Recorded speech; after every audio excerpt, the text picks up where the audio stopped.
So what happened at that time? He had a massive heart attack.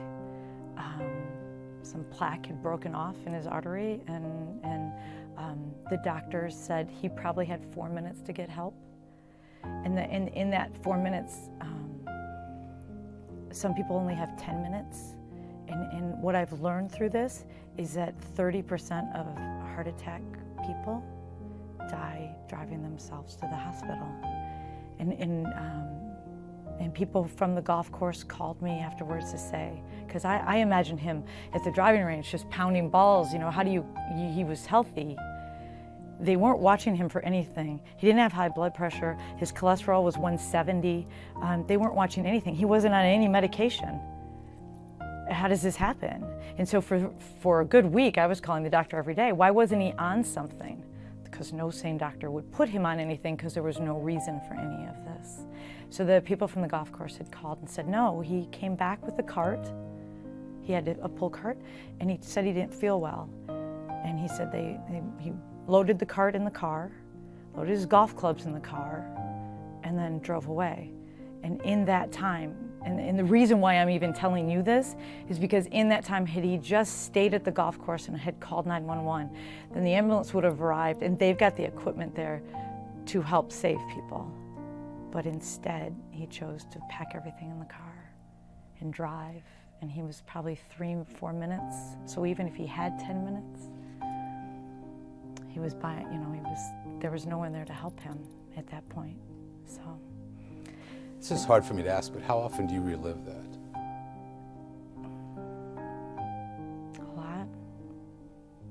More than I should. Some days when I think I'll get through the end of the day and I'll think, wow, I didn't think about it.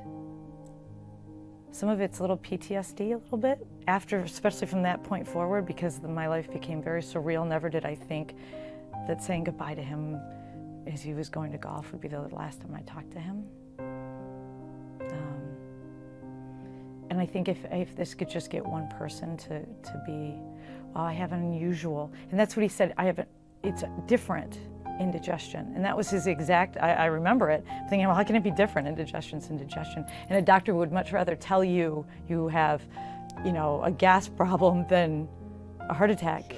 But he didn't know, we didn't know. I had never heard that, ever, that's a sign that you're having a heart attack. Was there any heart issues in his family? Was there any heart issues in his past? Was anything?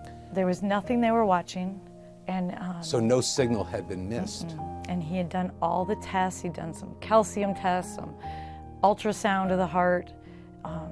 We had done everything. However, and that's interesting you ask about the DNA and stuff. The doctor probably got tired of me calling every day as a crazy person and said, you can't outrun your DNA. And he said, and Freddie's family had the history of this. And I said, but not his dad died at 88, had an infection. And I hadn't even thought about that because Freddie's dad didn't die of a heart attack. And Freddie's uncle died. So his grandfather died at 51, his uncle died at 54. And so the doctor said, you can't outrun your DNA.